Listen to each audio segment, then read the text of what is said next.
Hello, good morning, dear students. Today we will discuss a topic force system and the various type of problems based on the 2D force systems. It may be in the form of numericals. Now, here you can see the definition of force. What is force? What is force? You know, when the body rests at the ground surface, what happens? When you apply an external force, then this force may have the nature of push or pull. Push or pull. Okay, push और पुल। उसका मतलब ये है कि आप किसी object को push कर रहे हैं इस तरीके से, ठीक। और पुल का मतलब ये है कि आप किसी ऑब्जेक्ट को अपनी ओर खींच रहे हैं। तो दोनों ही केस में क्या होता है, ये स्टेट ऑफ ऑब्जेक्ट को चेंज करता है या चेंज करने की कोशिश करता है, ठीक है। The measure of the attempt to move a body, it is a fixed vector, ठीक है। फोर्स क्या है? it is the measure of the attempt to move a body. It means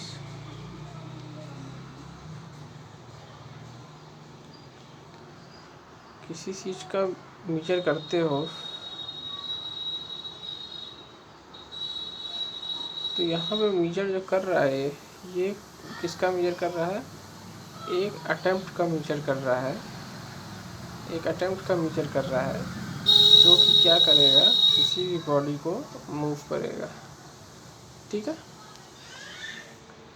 it is a fixed vector, बहुत clear है। Force जो है एक fixed vector quantity है। कैसी क्वांटिटी है? फिक्स्ड वेक्टर क्वांटिटी, ठीक है। फिक्स्ड वेक्टर का मतलब एक फोर्स है उसको रिप्रेजेंट करने के लिए,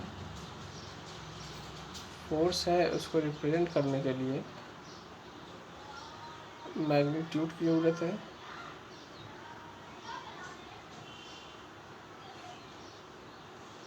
और साथ ही में डायरेक्शन की ज़रूरत है, ठीक है। फोर्स को मैग्नीट्यूड के साथ साथ डायरेक्शन की ज़रूरत होती है, इसलिए जो है ये फिक्स्ड वेक्टर क्वांटिटी होती है। अब यहाँ पे हम जो मैकेनिक्स पढ़ेंगे वो रिजिड बॉडी के लिए पढ़ेंगे। तो अब भाई रिजिड बॉडी क्या होती है? भाई देखते हैं। Rigid body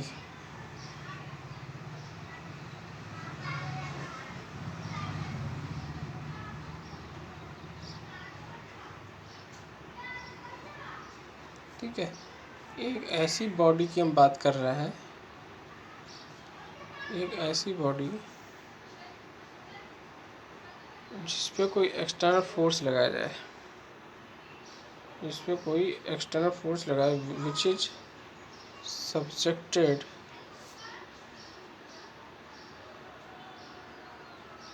under a such force.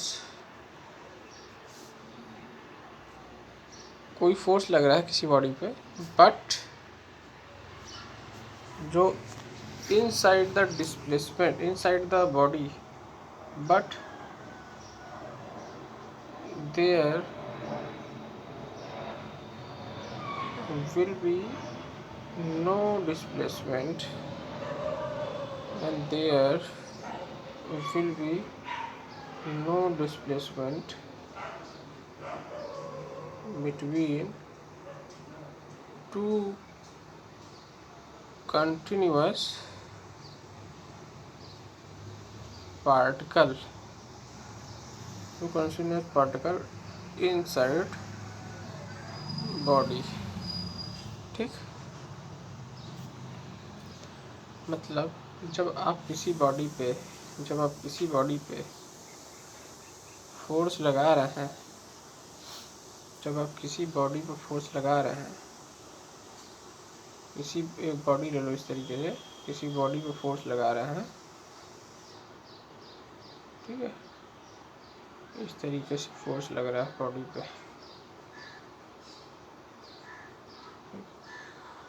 तो यहाँ इस केस में जो इस बॉडी के दो कंटिन्यूअस पार्टिकल हैं, इनके बीच का जो डिस्प्लेसमेंट जो होगा उसमें कोई चेंजेस नहीं आएंगे। ठीक है, तो ये बॉडी कैसी हो जाएगी, रिजिड बॉडी। कैसी बॉडी हो जाएगी, रिजिड बॉडी। ठीक, और इंजीनियरिंग मैकेनिक्स पढ़ रहा हूँ, तो क्या है कि engineering mechanics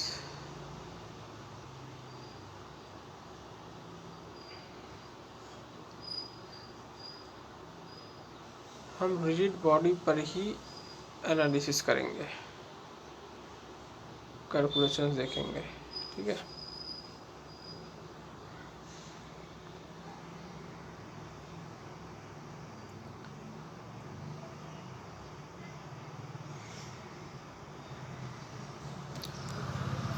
only the external effects of the external forces onto the objects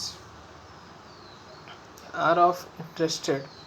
Force can be treated as sliding vector, hence the complete description must include magnitude, direction, line of action, and the problem makes use of principle of transmissibility।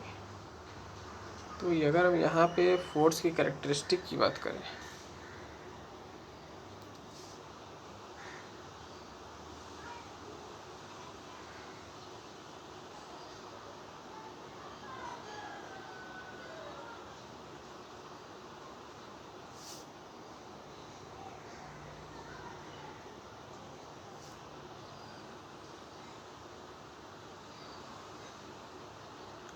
Force की characteristic की बात करें तो सबसे पहले जानते हो क्या आता है, सबसे पहले आता है पॉइंट ऑफ एप्लीकेशन। अब जहाँ पे फोर्स लग रहा है, पॉइंट ऑफ एप्लीकेशन। ठीक, second magnitude of the force, magnitude. Third direction. ठीक है, इन दोनों, इससे पहले एक चीज़ आएगी लाइन ऑफ एक्शन, दूसरे नंबर पर वो होगा, ये तीसरा पॉइंट है, चौथा पॉइंट। ठीक है, लाइन ऑफ एक्शन। तो हमने देखा कि सबसे पहले फोर्स को रिप्रेजेंट करने के लिए क्या चाहिए, पॉइंट ऑफ एक्शन।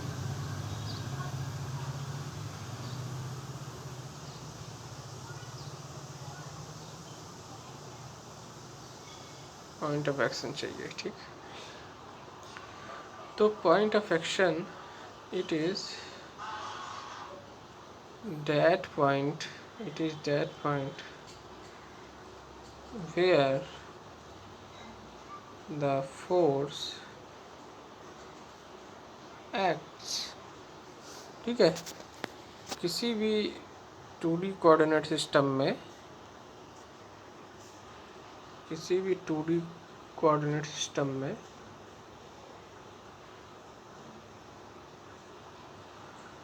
किसी भी पॉइंट पे फोर्स लगता है तो उसको पॉइंट ऑफ एक्शन बोलते हैं। ये सारे पॉइंट्स क्या हैं, पॉइंट ऑफ एक्शन। ठीक है,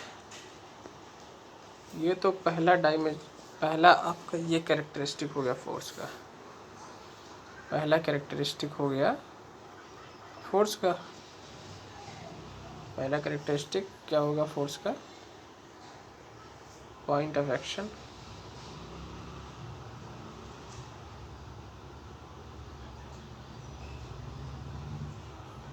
point of action. Second point ये हो जाएगा line of action, line of action. line of action, it means a line a line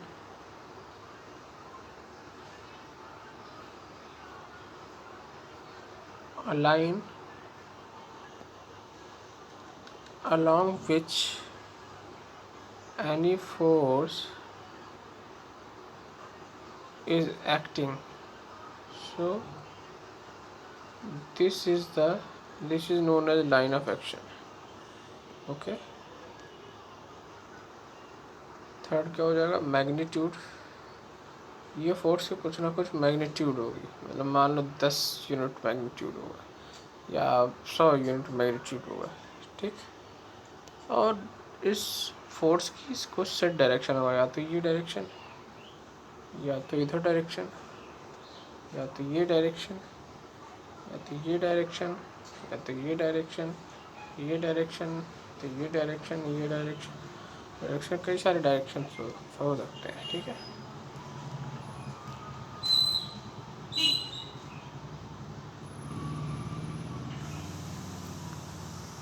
तो फोर्स को रिप्रेजेंट करने के लिए मैग्नीट्यूड की जरूरत होती है, डायरेक्शन की जरूरत होती है, और लाइन ऑफ एक्शन की जरूरत होती है, ठीक है। यहाँ पे वो एक टर्म आ रहा, प्रिंसिपल ऑफ ट्रांसमिसिबिलिटी। तो प्रिंसिपल ऑफ ट्रांसमिसिबिलिटी ये बोलता है कि कोई ऑब्जेक्ट अगर है, इस तरीके से कोई ऑब्जेक्ट है, ठीक, अगर इस पर फोर्सेज यहाँ पे लग रहे हैं, फोर्स यहाँ पे लग रहा है, तो इसका एक लाइन ऑफ एक्शन होगा ना, इसका लाइन ऑफ एक्शन होगा। तो इस लाइन ऑफ एक्शन पे ये फोर्स कहीं पर भी लगेगा, कहीं पर भी लगेगा, तो इस जो ऑब्जेक्ट का जो स्टेट है वो चेंज नहीं होगा। यही होती है प्रिंसिपल ऑफ ट्रांसमिसिबिलिटी, ठीक।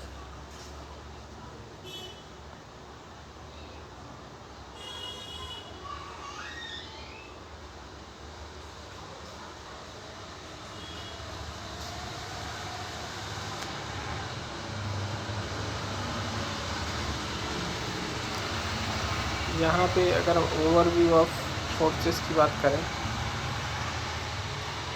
ओवरव्यू ऑफ फोर्सेस की,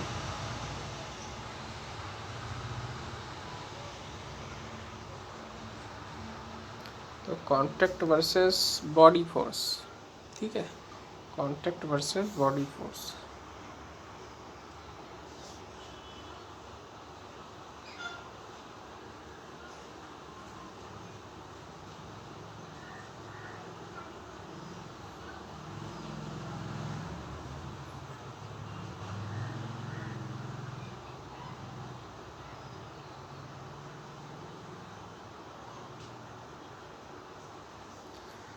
कांटेक्ट फोर्स का मतलब when the body comes in the contact with another medium, and which type of force act in between the surfaces, that force is known as contact surface forces।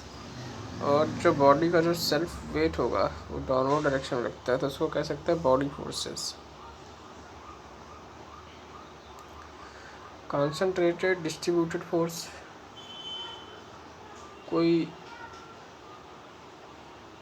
Beam है मान लो, उस पे एक point पे load लग रहा है, एक पॉइंट पे लोड लग रहा है इस तरीके से, ठीक है। तो ये क्या हो गया, पॉइंट लोड या कॉन्सेंट्रेटेड लोड,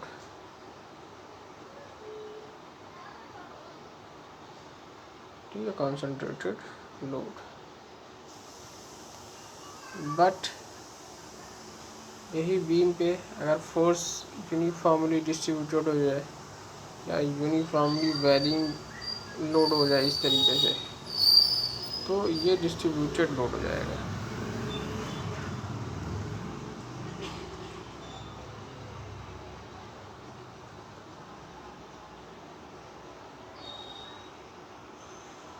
फोर्स मेजरमेंट हो गया, action versus reaction. You know that Newton's Newton's third law. Newton's third law. Newton's third law क्या कहता है?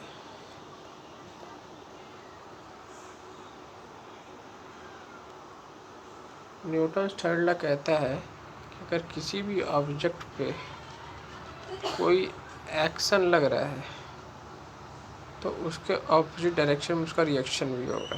न्यूटन्स थर्ड लॉ यही कहता है। तो एक्शन वर्सेस रिएक्शन, इसी को कहीं ना कहीं हम फ्री बॉडी डायग्राम के नाम से भी जानते हैं। Free body diagram.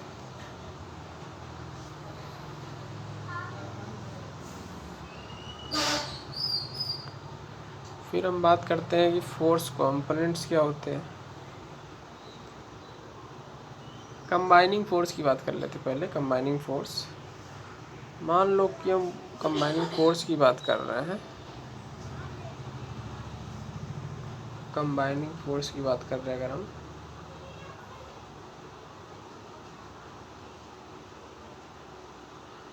Combining forces की बात कर रहे हैं, ठीक है। कंबाइनिंग फोर्सेस की बात कर रहे हैं। अगर फोर्स इस तरीके से है, फोर्सेस जो कि पैरेललोग्राम के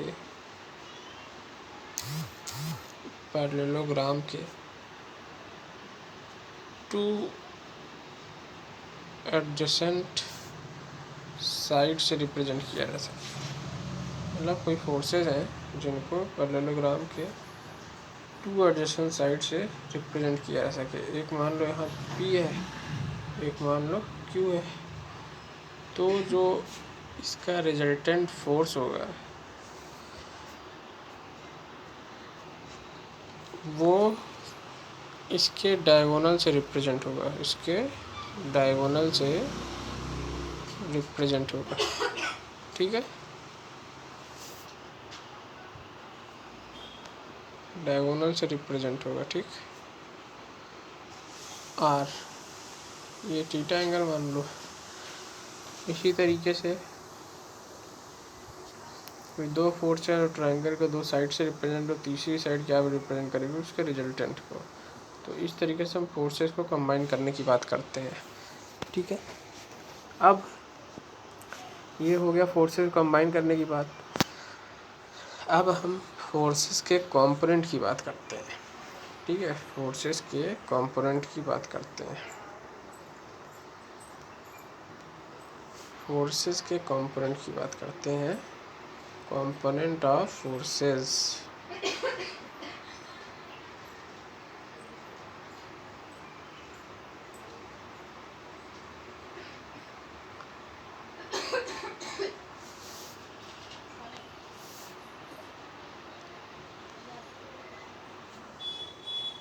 कंपोनेंट ऑफ फोर्सेस की बात करते हैं हम।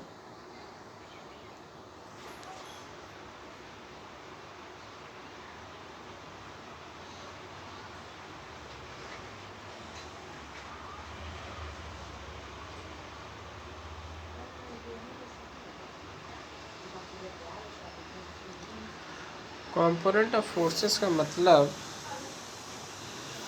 कि फोर्स अगर किसी सिस्टम में, किसी कोऑर्डिनेट सिस्टम में अगर मान लो वो थीटा एंगल पे लग रहा है, थीटा एंगल पे फोर्स लग रहा है, तो इस फोर्स का और अलग डायरेक्शन में क्या इफेक्ट देखने को मिल रहा है। मान लो एक्स डायरेक्शन में कुछ इफेक्ट देखने को मिलेगा, वाई डायरेक्शन में कुछ इफेक्ट देखने को मिलेगा। तो ये एफ फोर्स अगर थीटा एंगल पे लग रहा है तो इसका effect Y direction, X direction में कितना है, वाई डायरेक्शन में कितना है। तो इसका मतलब हम इस फोर्स के कंपोनेंट की बात कर रहे हैं। सपोज दैट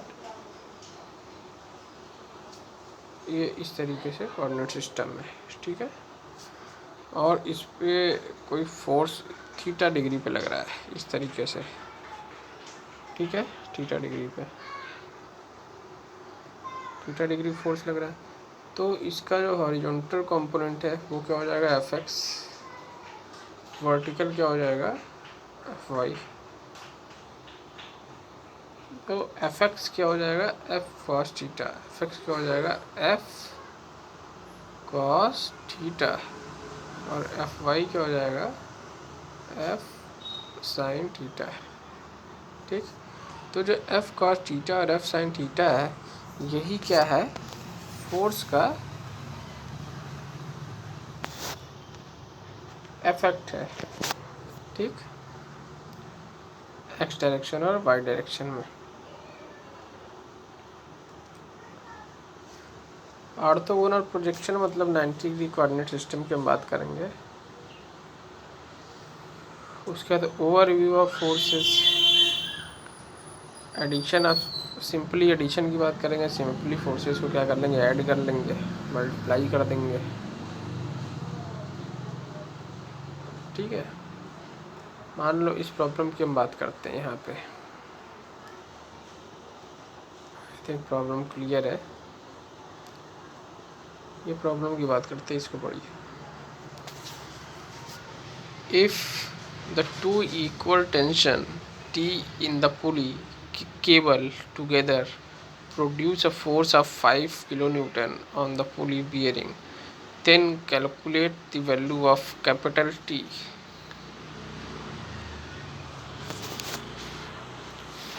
कह रहा है कि इक्वल टेंशन लग रहा है, कैपिटल T। हमको इस T की वैल्यू कैलकुलेट करना है, जबकि ये जो T in the pulley cable आपस में कंबाइंड होकर कितना फोर्स प्रोड्यूस कर रहा है, 5 न्यूटन। तो कैपिटल T की वैल्यू हमको कैलकुलेट करनी है। ठीक है, ठीक है, नो प्रॉब्लम। यहाँ पे देखिए, ये कितना टेंशन लग रहा है, 3 न्यूटन। ठीक है, यहाँ पे कितना टेंशन लग रहा है, 3 न्यूटन। यहाँ पे कंबाइंड फोर्स कितना लग रहा है, 5 न्यूटन। तो इसका हम डायग्राम बना लेते हैं। ये 3 न्यूटन हो गया और दूसरा साइड में रिप्रेजेंट कर रहा है कितना, 3 न्यूटन। और इसके डायगोनल पोर्शन में जो फोर्स लग रहा है वो 5 किलो न्यूटन है। ठीक, और एंगल वगैरह कुछ दिया है, देख लो। एंगल, यस, एंगल दिया हुआ है टी का हॉरिजॉन्टल 60 डिग्री।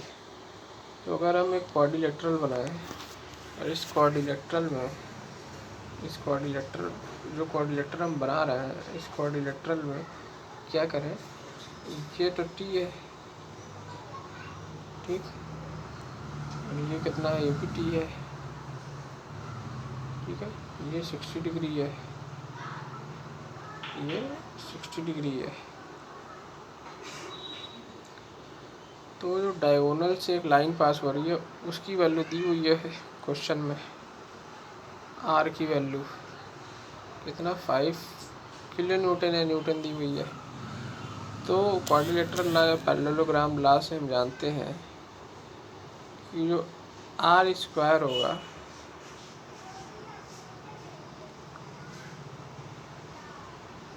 आर स्क्वायर होगा, R square equal to P square plus Q square plus 2pq cos theta, 2pq cos theta. Okay, तो यहाँ पे p के जगह भी t है और q की जगह भी t है, वैल्यू रख दो। और थीटा की वैल्यू कितनी है, 60 डिग्री। तो इसको जब कैलकुलेट करोगे तो t की वैल्यू जो आएगी 2.8 न्यूटन। इसका मतलब ये है कि ये जो पुली में जो टेंशन लग रहा था, इधर एक टेंशन लग रहा था और एक टेंशन ये लग रहा था। अगर इस टेंशन की वैल्यू 2.8 न्यूटन होगी तो कंबाइंड फोर्स कितना मिलेगा हमको, 5 न्यूटन का मिलेगा। ये कह सकते हो कि ये फोर्स को कंबाइन कर दिया, ये टी और टी को कंबाइन करके ये कंबाइंड फोर्स है। और जब इस कंबाइंड फोर्स को फिर से तुम सेपरेट करोगे तो ये 2 टी पार्ट में टूट जाएंगे, क्योंकि यही 2 टी जो है मिल के ये फोर्स दे रहा है। जब मिल के फोर्स दे रहा है इट मीन्स कि ये रिजल्टेंट फोर्स होगा, और रिजल्टेंट फोर्स होगा तो टी और टी जो है अलग अलग लाइन पर रिप्रेजेंट होगा। ठीक है, I think this should be very clear.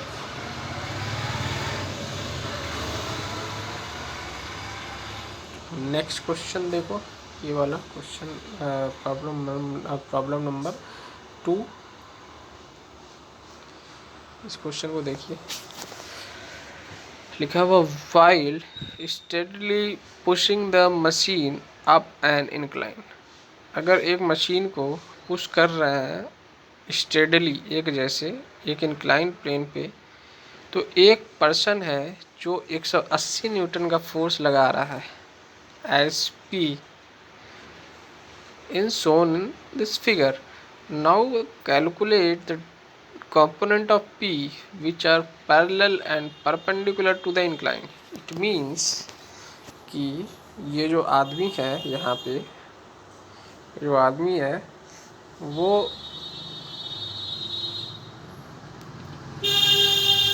P is equal to 180 newton का फोर्स लगा रहा है। ठीक, P is equal to 180 newton का फोर्स लगा रहा है। तो इसका मतलब इसका कुछ ना कुछ ये वाला कंपोनेंट होगा जो कि प्लेन के अलोंग होगा, इंक्लाइन प्लेन के अलोंग होगा, और एक कंपोनेंट कम से कम होगा जो इंक्लाइन प्लेन के परपेंडिकुलर होगा, इंक्लाइन प्लेन के परपेंडिकुलर होगा।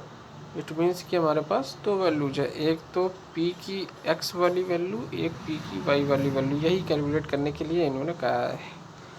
देखते हैं,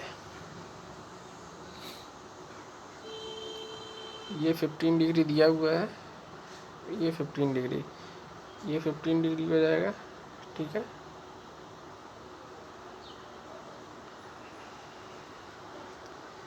और ऊपर वाली एंगल कितना है, 10 डिग्री। आई थिंक कुछ क्लियर नहीं हो रहा है। यहाँ पे हम देखते हैं, यहाँ पे दिया हुआ है, देखिए ये दी हुई वैल्यू इन्होंने, एक मिनट, यहाँ देखिए ये वैल्यू दी है 15 डिग्री। ठीक है, ये वैल्यू दी है 15 डिग्री।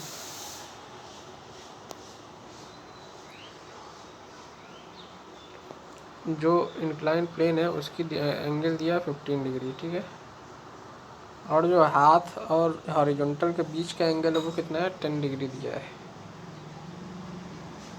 10 डिग्री दिया है। ठीक है,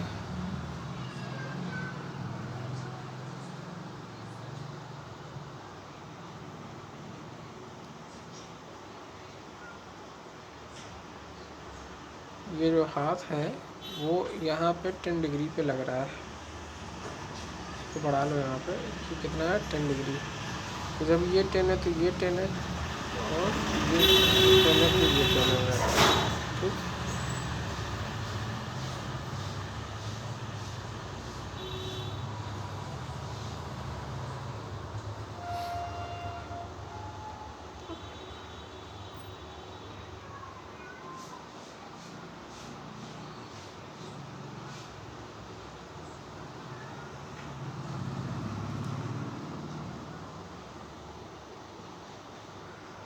तो ये 10 तो ऑलरेडी था। ये वाला जो है, जो हाथ इसका है यहाँ पे, ये तो 180 न्यूटन का फोर्स लगा रहा है, 180 न्यूटन का। ठीक है, ये 10 तो ऑलरेडी है, 10। ये कितना है,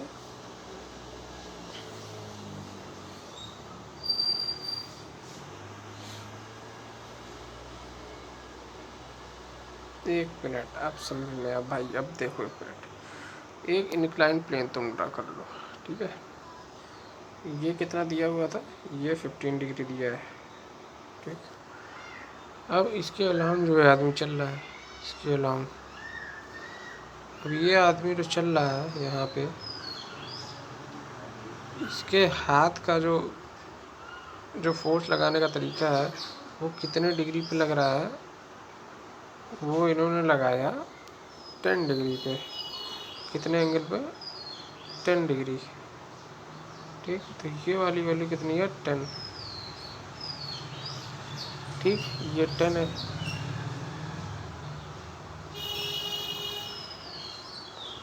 और ये पहले से एक वैल्यू इन्होंने 15 डिग्री का इंक्लिनेशन का दिया, ये 15 है। ठीक है, फोर्स लग रहा है 10 पे, ये 15 है।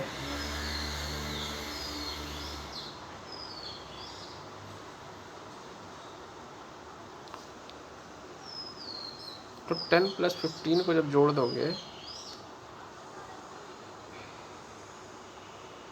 cos 10 + 15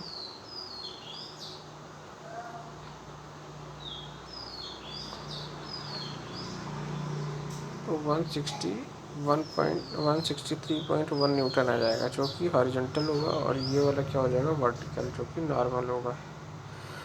ठीक है।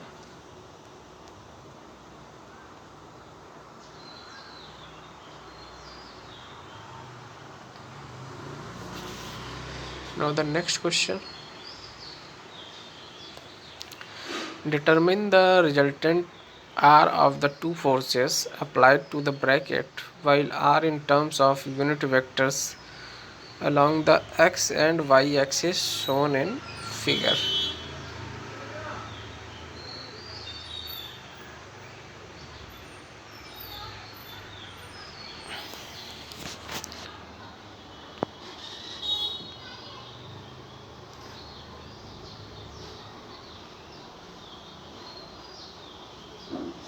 यहाँ ने इन्होंने सारे फोर्सेस को रिजॉल्व कर लिया। ये 20 डिग्री है, ये 15 डिग्री है, ये 20 डिग्री है। तो एक्स एक्सिस के अराउंड रिजॉल्व कर लो तो आपको आर एक्स मिल जाएगा। वाई एक्सिस के रिजॉल्व कर दिया अराउंड तो हमको आर वाई मिल गया, आर एक्स और आर वाई, इस तरीके से। ठीक है।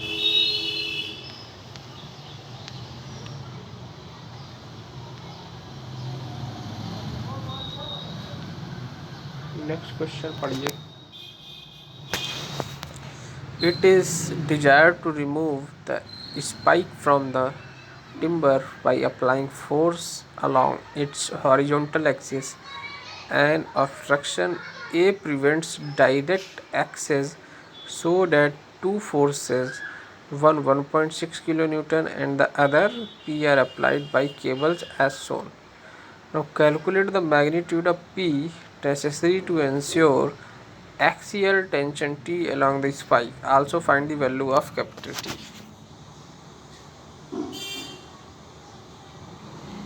ये दिया हुआ P फोर्स और ये 1.6 किलो न्यूटन।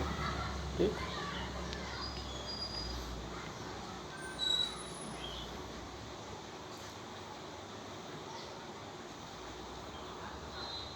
ये 100 mm दिया है यहाँ पे, ये 150 mm दिया है। ठीक है।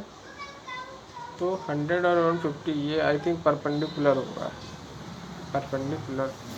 तो आर वाई जब निकालोगे तो ऐसे निकाल लोगे, P sin A × 10 100/200, तो ये 3.2 वैल्यू आ जाएगी टेंशन की।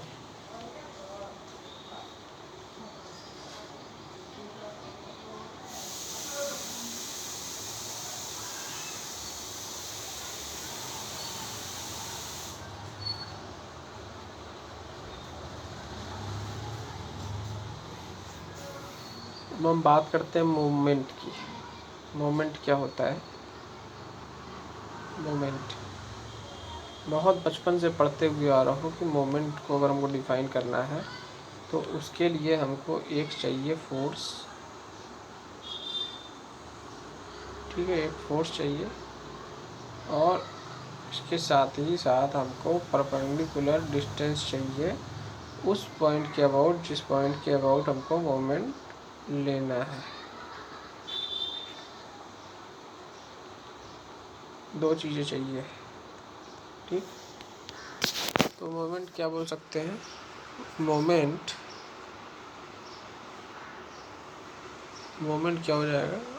Moment M is the product of force and perpendicular distance. Perpendicular distance. मान लो कोई पॉइंट के अबाउट तुमको मोमेंट लेना है, मान लो कोई वो पॉइंट है इसके अबाउट मोमेंट लेना है, तो इसके परपेंडिकुलरली कोई एक फोर्स लगा हुआ है F। और डिस्टेंस कितनी है d। तो F इंटू डी जो है ये क्या देगा, मोमेंट देगा। ठीक है, मोमेंट। डेफिनेशन पे आ जाओ। measure of the attempt to rotate a body, measure of attempt to rotate the body, it means एक अटेम्प्ट, एक ऐसा अटेम्प्ट जो कि रोटेट करने के पर्पस से किसी बॉडी के लगाया जाता है। ठीक है, अटेम्प्ट टू रोटेट। तो उसका मेजरमेंट हम कैसे करते हैं, attempt to rotate the body, it is measured by moment।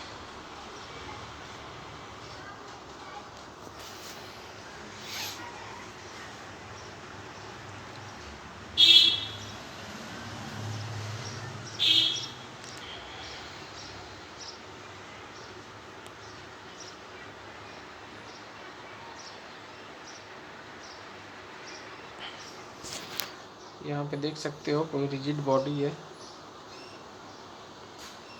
और इसमें हम ए पॉइंट के अबाउट मोमेंट की बात कर रहे हैं, ए पॉइंट के अबाउट। तो एक फोर्स यहाँ पे एफ लग रहा है। ठीक, ए पॉइंट से आर डिस्टेंस पे कोई फोर्स एफ लग रहा है, तो इसके लाइन को बढ़ा दो, लाइन ऑफ एक्शन हो जाएगा। अब एफ के लाइन ऑफ एक्शन के परपेंडिकुलर एक डिस्टेंस डी है, ये वाली। तो force into this perpendicular distance is known as the moment of force about point ए।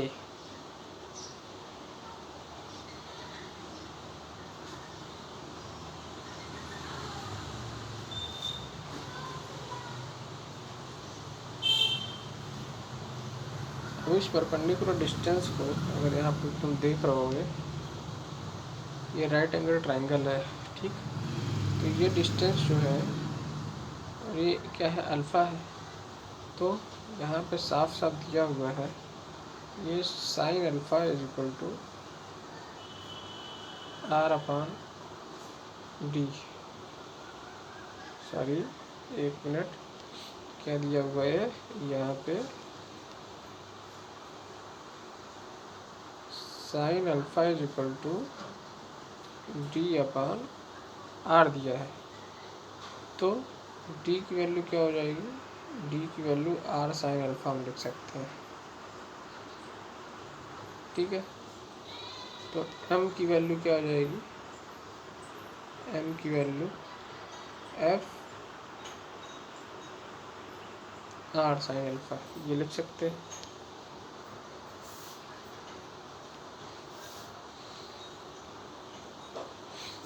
फिर हम साइन कन्वेंशन की बात कर लें। साइन कन्वेंशन की बात तुम करेंगे ही ना, कि मोमेंट ऑफ डायरेक्शन होगा। तो क्या करते हैं, यहाँ पे जो कैलकुलेशंस हम करेंगे उसमें मोमेंट का जो साइन हम लेंगे, मोमेंट के लिए हम साइन कन्वेंशन की बात करेंगे।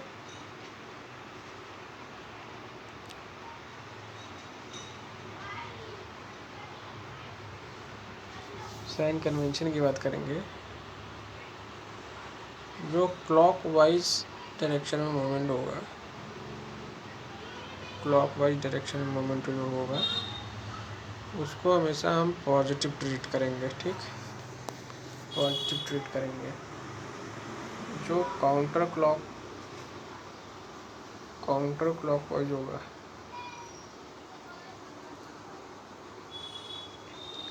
उसको हमेशा हम नेगेटिव ट्रीट करेंगे। ठीक,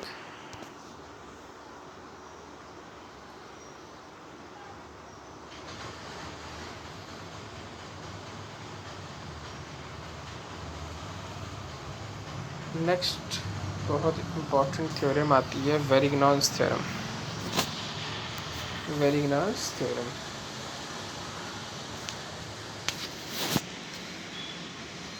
वेरिग्नॉन्स थ्योरम जो है वो मोमेंट से रिलेटेड ही है। मान लो किसी बॉडी पे कई सारे मोमेंट लग रहे हैं, ठीक है, The moment of a force about any body is equal to the sum of moments of the component of the force about the same point. किसी एक रिजल्टेंट फोर्स का किसी ऑब्जेक्ट पे किसी पॉइंट के अबाउट जो मोमेंट होता है, वो मोमेंट जो है उन सारे फोर्सेस का मोमेंट के सम के बराबर होता है जो जिस जो उसके कॉम्पोनेंट होते हैं रिजल्टेंट फोर्स के, जिनकी हेल्प से वो रिजल्टेंट फोर्स बना है। तो जिनकी हेल्प से, जिन इंडिविजुअल फोर्सेस की हेल्प से वो रिजल्टेंट फोर्स बना है, उस हर इंडिविजुअल फोर्स का जो मोमेंट होता है उसको सम कर देते हैं, तो हमको रिजल्टेंट फोर्स का मोमेंट मिल जाता है।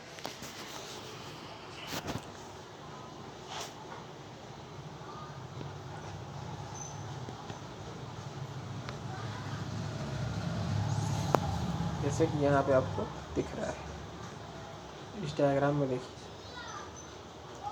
ये पॉइंट ए है। पॉइंट ए के अबाउट ये मोमेंट सेंस में क्लॉकवाइज एंटी क्लॉकवाइज सेंस में लग रहा है। ये पी फोर्स है, ये क्यू फोर्स है, ठीक है। तो वो जो एफ फोर्स मोमेंट देगा ए के अबाउट, वो पी और क्यू फोर्स अलग अलग देगा, तो उनके अलग अलग सम के बराबर होगा।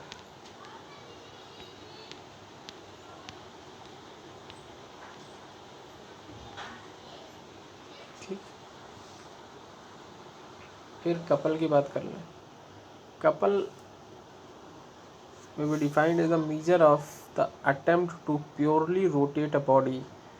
It is produced by two equal and opposite and non-collinear forces. क्या है कपल? क्या है? एक मेजरमेंट है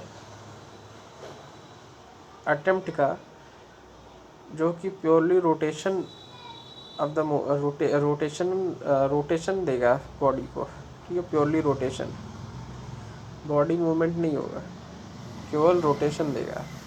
एंड ये प्रोड्यूस करता वो कैसे होता है? It is produced by two equal and opposite directed forces. मान लो कोई एफ अमाउंट का फोर्स इस डायरेक्शन में लग रहा है, एफ अमाउंट का फोर्स इस डायरेक्शन में लग रहा है, और डिस्टेंस क्या है? डी है। तो ये कपल फॉर्म करेगा। ठीक, इसकी वैल्यू क्या होगी? F into D.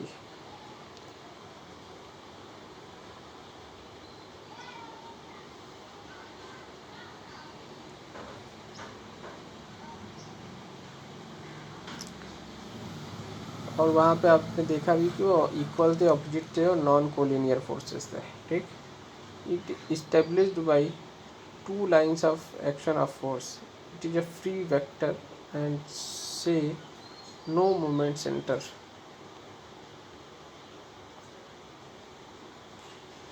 इस तरीके से देख सकते हैं। यहाँ पे इस डायग्राम में देखिए, these are the forces which are in magnitude, which are in same magnitude, which having the value that is capital F। ये F इस डायरेक्शन में लग रहा है, F इस डायरेक्शन में लग रहा है, तो यहाँ पे क्या दे रहा है? ये कपल दे रहा है। उसी तरीके से इस वाले डायग्राम में भी आपको फोर्स एक इस डायरेक्शन में लग रहा है और एक इस डायरेक्शन में, ऑपोजिट डायरेक्शन में बट सेम इन मैग्नीट्यूड, तो ये क्या दे रहा है? कपल देगा। ठीक, जो केवल प्योर रोटेशनल इफेक्ट देगा बॉडी का। फिर यहाँ के केस में आप देख सकते हैं, एक फोर्स इधर लग रहा है और एक फोर्स इधर लग रहा है, तो यहाँ पे भी ये क्या देगा? कपल देगा।